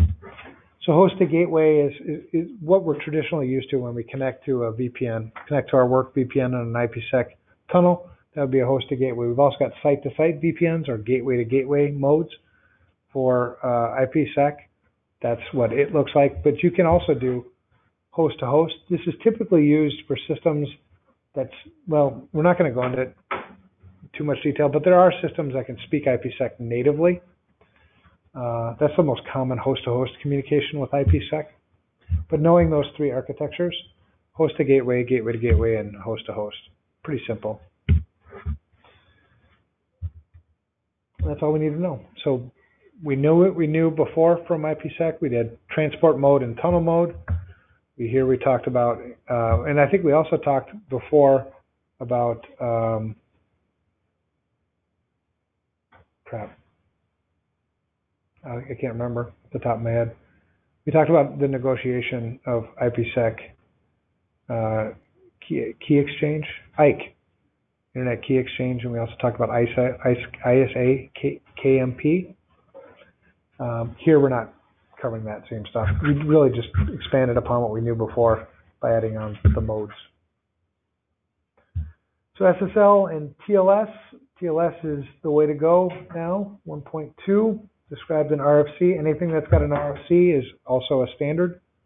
It's a generally accepted request for comments is what RFC stands for. If you want to read the RFC, it's there. SSL VPNs are simpler. Typically, you have to run some type of client software. Typically, it's through a browser. Is how a lot of SSL or TLS VPNs are set up. But I can use SSL or TLS VPNs for the same type of work, almost, that I can use for IPsec. Just easier. And there's a communication. If you're interested, you see the SYN ACK and ACK back first, right? We do that 3-way handshake. Now we need to negotiate our connection. That's what happens, sort of through the rest of it. This won't be on the test. I like diagrams because to me I can start to make sense of what the heck we're talking about or how it works. So a question that goes back to the IPsec 3 architectures. Yeah. Is an Ethernet bridge, when you've got configured on a firewall, site VPN, is that gateway to gateway? So between 2 firewalls? Between 2 firewalls. Yes, probably. Yep. Site-to-site VPNs are almost always gateway to gateway. Yep. ISDN, old and gone, but this was kind of the first time I can remember actually being able to put voice, data, and like voice and data on the same line as ISDN. And actually ISDN, a lot of it was invented by engineers here in Minnesota at Northern Telecom. Do you remember Northern Telecom? Nortel? Northern Telecom became Nortel, and then Nortel was bought by Bay or whatever the hell happened to them. But they had a pretty good research area over on the confusing roads over there. What do they call it? Shady Oak and Bryn Road area. What's that park called? Why can't I think of it? Yeah, my father actually worked, so I knew what they were doing with ISDN back then, but whatever. And ISDN, so ISDN there's BRI and PRI for ISDN. BRI is basic rate interface, typically 128 bits per second, right? That's how fast, two 64-bit channels and then a control channel. PRI worked a lot like T1s. So there's our BRI, 264K, I said bit, 264K channels, so a total of 128 kilobits per second in terms of bandwidth over a copper pair, and then you have that 16K channel also that provides the synchronicity for the network communication. The PRI, 2364 kilobit per second channels, including the 16K. Devices were called terminals in an ISDN network. I haven't seen an ISDN network for years. A lot of PRIs out there yet. A lot of PRIs, really? Wow. PBXs all use a lot of the old PBX. I suppose PBX systems. Okay. So That today, makes sense. they're, come in on flight off to a AdTran 908E or something. Yeah. And then PRI hand off to that PBX. Okay. Wow. Yeah, I haven't. That's cool. So PRIs are still around in the old PBX systems, but other than that, Yeah, we're using them. you're still using ISDN? For PRI. PRI. Okay. DSL became really popular because I could run internet, pretty high speed internet over plain old copper too. Last mile solution for similar to ISDN using copper pairs, same telephone lines that you have coming into your house. Central office it'd be from the central office. So the closer you are to the central office, the higher the speed you'd be able to get. And there were times when, if you were too far from the central office, you couldn't get, DSL at all. What's that? Yeah, get your DSL filter. Yeah. These are the different types of DSL communication. So knowing how the bandwidth flows, and all these will make sense. So symmetric, SDSL, symmetric means the same up and down, right? It's symmetric. Asymmetric would be just different up and down. Very high data rate, or VDSL, it's asymmetric typically, but just a lot faster. And high data rate DSL would actually use two pairs of copper. But the difference between symmetric and asymmetric should be fairly obvious. Symmetric is the same upload and download. Asymmetric is different. Typically not typically, it is much slower upload speed than download speed with asymmetric. And that's a little diagram or what do you call this? A table for the different speeds. Cable modems, cable TV providers, provide cable modems. The thing about cable modems is you're sharing all the bandwidth off that cable switch, right? With the people in your neighborhood, everybody who's connected. So your speeds will usually be pretty variable with cable modems. Broadband, so multiple channels. So usually we're running TV. Who's the cable provider around here? MediaCom? Is that Comcast? Comcast is out here too? All right. Yeah, so they're selling you, data and TV and entertainment and all that other stuff because it's that broadband communication, right? I can send it all down one link. What? And phone. And phone. Typically shared with neighbors on the same network segment. So, I don't know. These are remote access security features. Callback actually works pretty good. So this, if you remember back in the day when you dial in, right, to a modem, and it would disconnect you and then call you back, right, at the number that it was authorized to call you back at, and then it would start its communication. So that was how callback worked, and it worked pretty well. Now, caller ID doesn't work because we can spoof caller ID pretty easily, right? We use a service called SpoofTel for spoofing our IP, or spoofing our phone numbers when we do social engineering attacks. Yeah, I mean, it's just that easy. Now, we're doing it over IP. It'd be a lot different, probably on POTS networks. We don't do it that way. But caller ID is a weaker form of authentication, certainly, than callback, because callback would typically be a physical location. Instant messaging, lots of different instant messaging apps. IRC is still out there, still around. If anybody's an IRC, or what was my favorite one back in the day? ICQ. Remember ICQ? Yeah, it's still around too. So it's a good way to communicate. You find all kinds of interesting characters on instant messaging, but it is an avenue potentially of data leakage. A lot of these, messaging apps also have data transfer capabilities, and sometimes, a lot of them will run over port 80 too. It'll change. You can customize what ports they're running over. So, even if most people don't do a good job of egress filtering anyway on their networks. Egress filtering meaning you stop what goes out.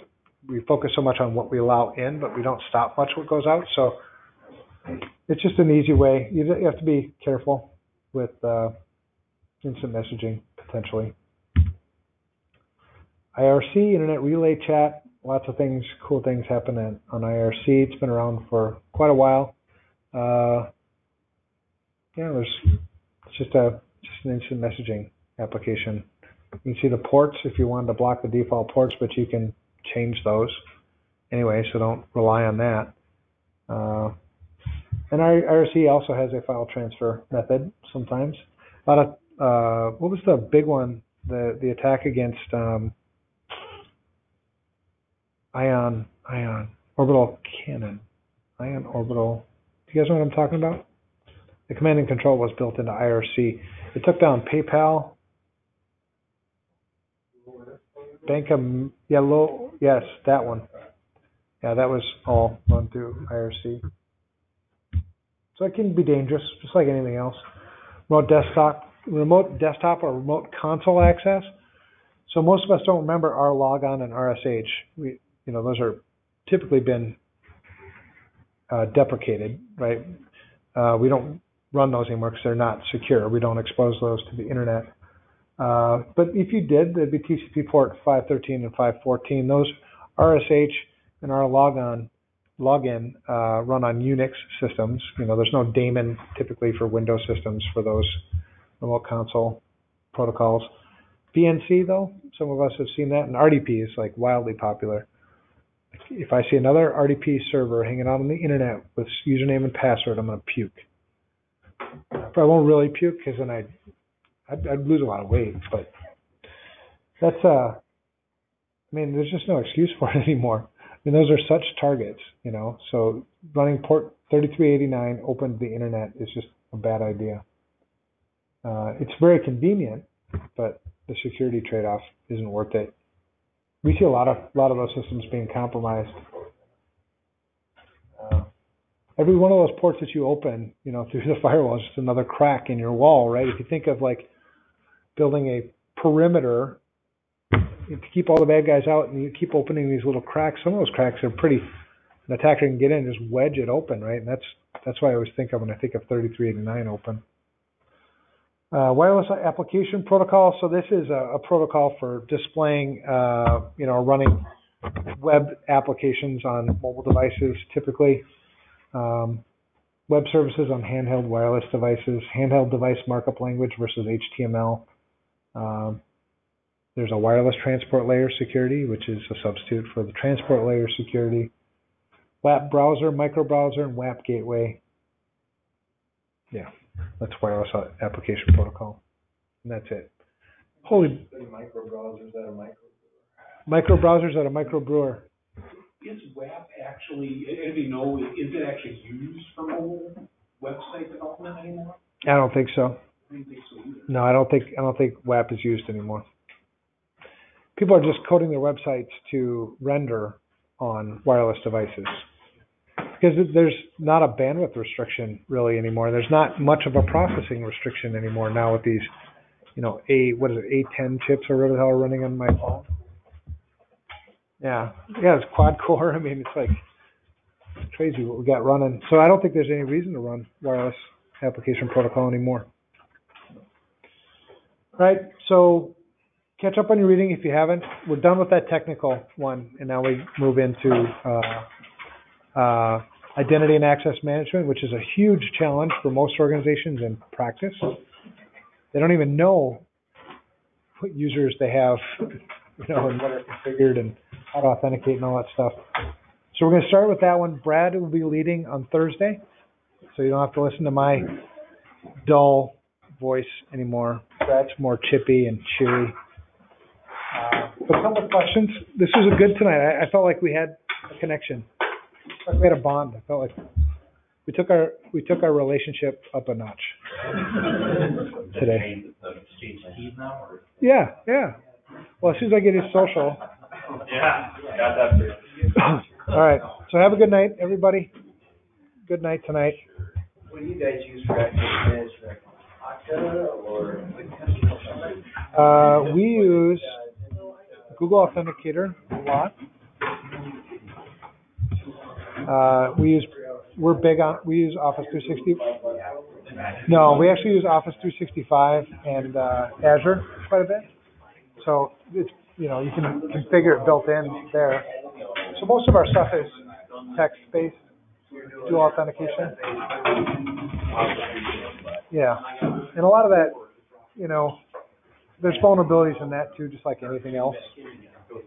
A lot of our clients are using Okta though. I've been checking it out.